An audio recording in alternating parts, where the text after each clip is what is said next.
Professor Brueggemann, thank you for this opportunity to chat. Well, I'm so glad to be with you and to get to talk. All right. So, what is a prophet?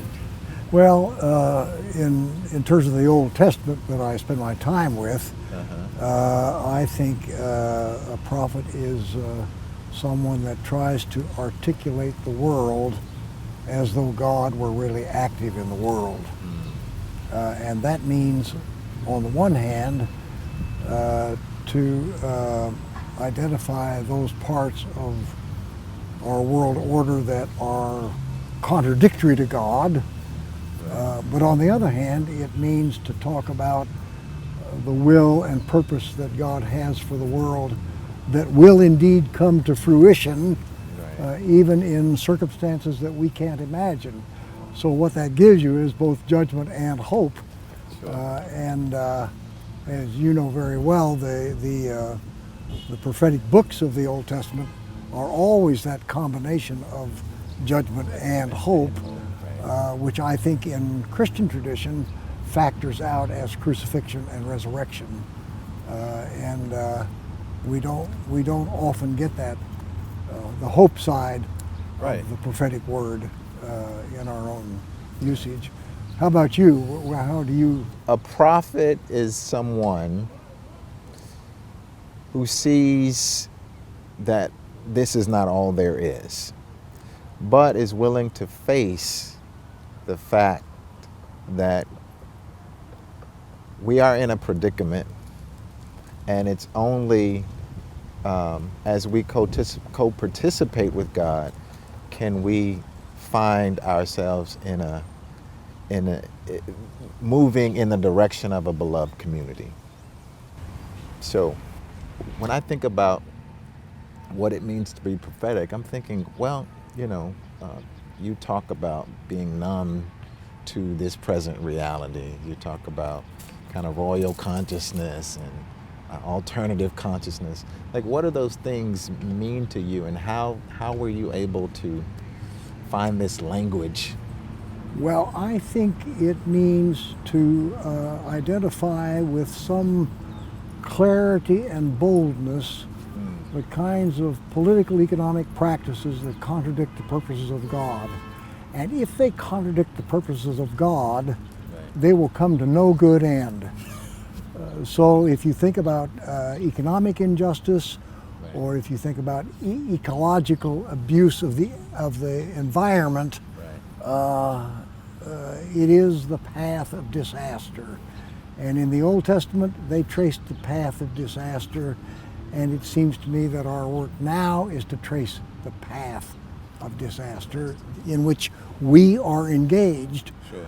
The amazing thing about the prophets is that they were able to pivot after they had done that, to talk with confidence that God is working out an alternative world of well-being and justice and peace and security in spite of the contradiction. So they were, in the ancient world, they were courageous, and the prophets that we can identify now have the same kind of courage. Yeah, I think you're right. I think if we can establish some sense of clarity about who we believe God is, in this world of radical pluralism, is it our work to get everyone on the same page when we think about God? Or well, I think as long as we try to talk in terms of labels or creeds or mantras, we will never get on the same page. But I think if we talk about human possibility and human hurt and human pain and human suffering, then it doesn't matter whether we are Muslims or Christians or liberals or conservatives. The irreducible reality of human hurt is undeniable. It's universal. And then we have to talk about what are the causes of human hurt and what are the remedies for human hurt. And then we get to politics and economics. And I don't think that's easy, Right. given the political pluralism. But I do think that the prophetic word, on that basis, can be fairly unambiguous. Yeah. I mean, it's no mystery Right. about the kinds of economic practices that are causing human hurt. Right. And under President Trump, they basically have to do with deregulation, which means unleashing greedy power. So we could talk about that, Right. whether we're Christian or Muslim or liberal or conservative. That's how my mind works about Okay. it. Yeah.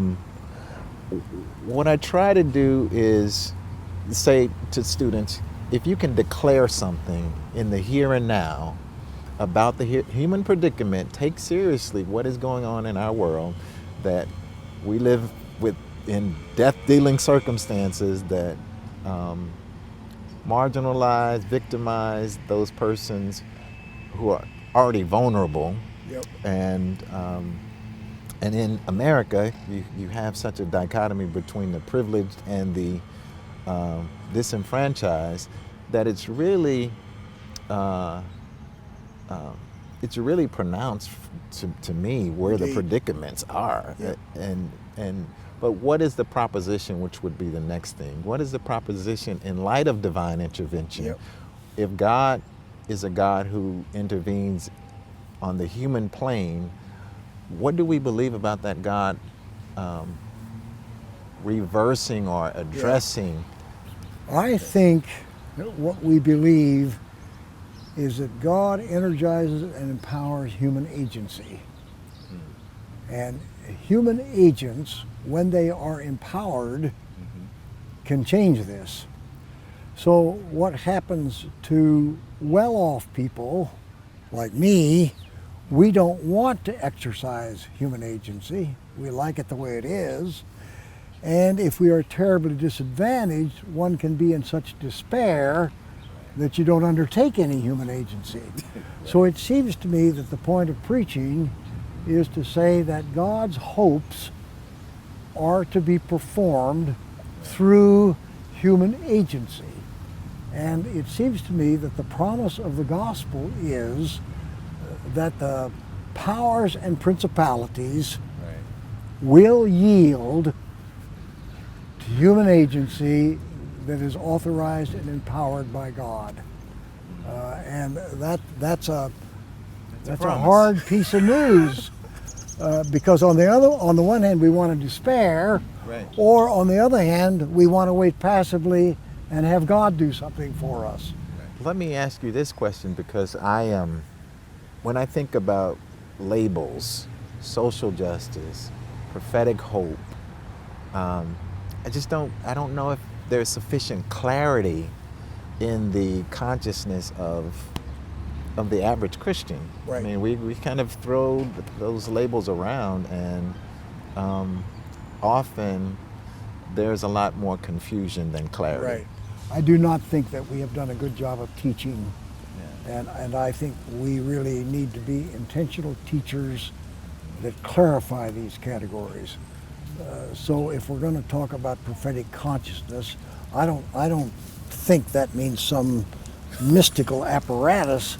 Right. I think it means the capacity to imagine the world seen through the eyes of the gospel God.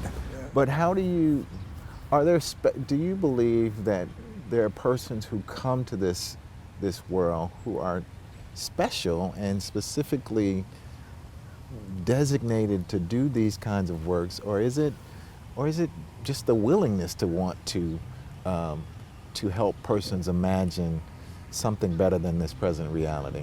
Well, I think it's both and.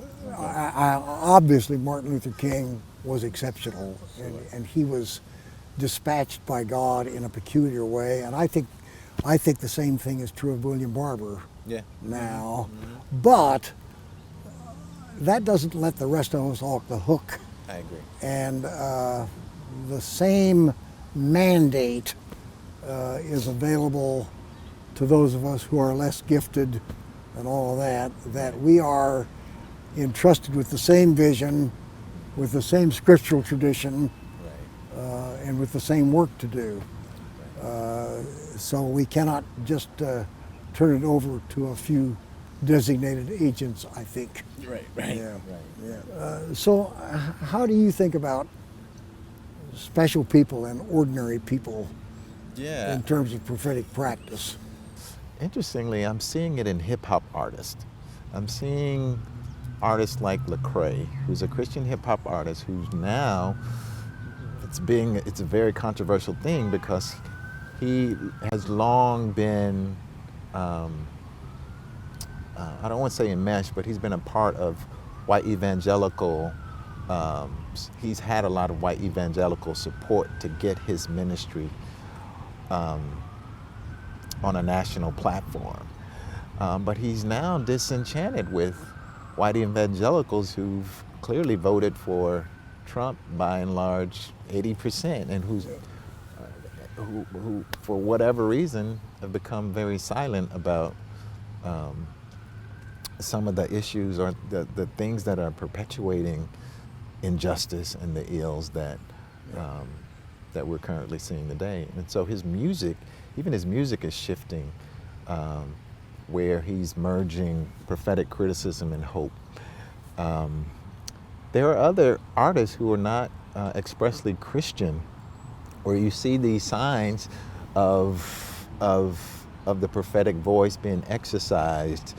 But those voices are often muted because of materials, Yep. and I am very hopeful. There are a number of ministers in my generation who pastor churches or who serve university congregations. So when you think about prophetic hope, where does that take you? My inclination is to think optimistically, optimism, but that's not quite it. I think hope is born out of suffering. It is this kind of trying to understand or articulate what we believe God expects of God's human creation. Right. Hope lies beyond. It's not pie in the sky. It's rooted in this courage that says this is not all there is, and we cannot settle for the goods of this world. And so we're going to hope for a future that is beloved, where personhood is affirmed, where dignity is esteemed. I think that very many church people think that the now and the yet to come is like earth and heaven. And that has to be corrected to say now and yet to come are this present socioeconomic political system and a coming socioeconomic political system that will be congruent with God's reality. So to get that model away from an escape to heaven, it seems to me really important when we're trying to do futuring. Wow. So I think the prophetic promises about beating their swords into plowshares and their spears into pruning hooks, not about going to heaven, but it's about a new socioeconomic arrangement. Right. And I think that very many of the ancient prophetic promises are about the reordering of the earth. And I think too much Christian hope has been escapism about going to heaven and being with my dead ones or something like that. Wow. So you see this as God ultimately redeeming creation in the here and now. I do. And I think that Jesus' parables are to that. The kingdom of heaven is like, well, he didn't say it was like angels playing harps in heaven, but it's like having two sons. It's like a servant that gets paid the same. It's very, this worldly imagery Right. that he used to characterize. So I've been thinking that at least in the Gospel of Luke, which is the most radical, that the phrase "kingdom of God" really means a new economic arrangement. Yeah. And when he says "repent, for the kingdom is at hand," he means reinvest in the new economy and things like that. That's what I think. Okay. How does that ring for you? No, that's actually enlightening, because I come out of an evangelical tradition Yeah. where it is heaven and hell. Yeah. You know, yeah, this, Yeah. and I've always kind of felt some pushback from my own community in trying to help folks become more this worldly, but not worldly, Yeah. if you will. Of course. You know, it's how do we transform this present environment such that, you know, these kinds of conversations can happen. That's right. And are we missing great opportunities? I think we are. I think we're distracted by technology. I think we're distracted because of kind of this incessant information. The media cycle is constantly bombarding us with things that say to us, well, you know, somebody else can handle it. That's or right. That's right. You know, there's just so much to be done that why would we even make any effort? That's right. You know, And which is why I think we have to stay very close to the story of Jesus, because his vulnerable way of engagement was transformative. right. So as you know, when John asks him whether you're the Messiah, he says, well, I don't know, but did you notice that the blind see and the lame walk and the lepers are cleansed and the dead have their debts canceled? There must be something going on here. That's good preaching. Yeah, that's right. Yeah. What kind of counsel do you give people who are thinking about a prophetic vocation?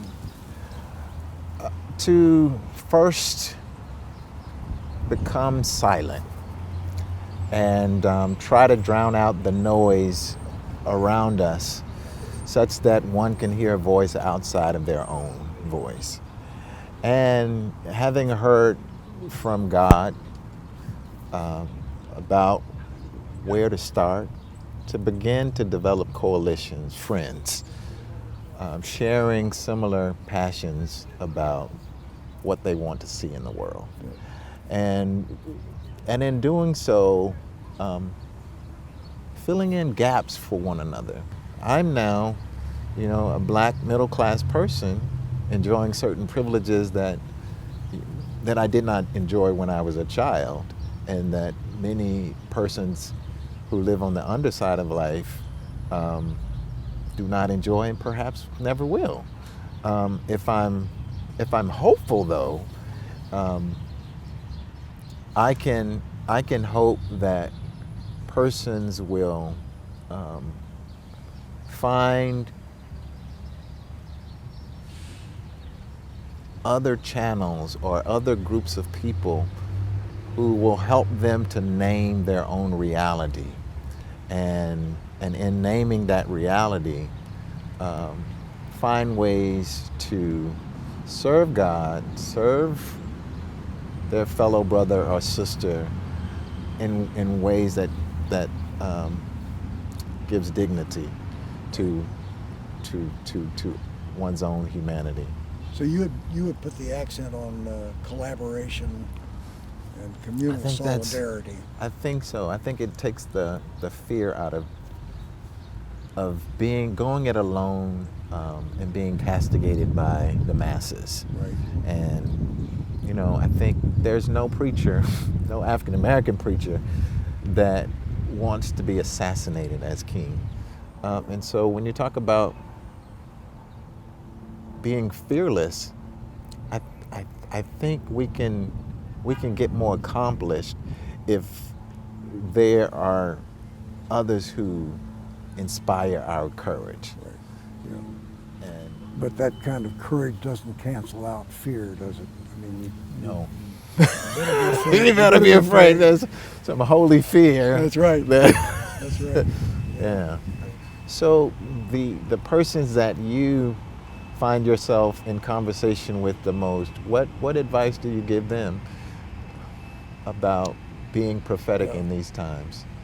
Well, I think we have to learn to do social analysis better. We have to learn to follow the money. Okay. We have to learn to follow the money to see where it creates hurt. And white people, at least, are not very good at social analysis, and do not want to be. And the other thing that I want to say to people in my tradition is, you got to trust the biblical text. The biblical text is a huge truth speaker and a hope speaker, and we can rely on it.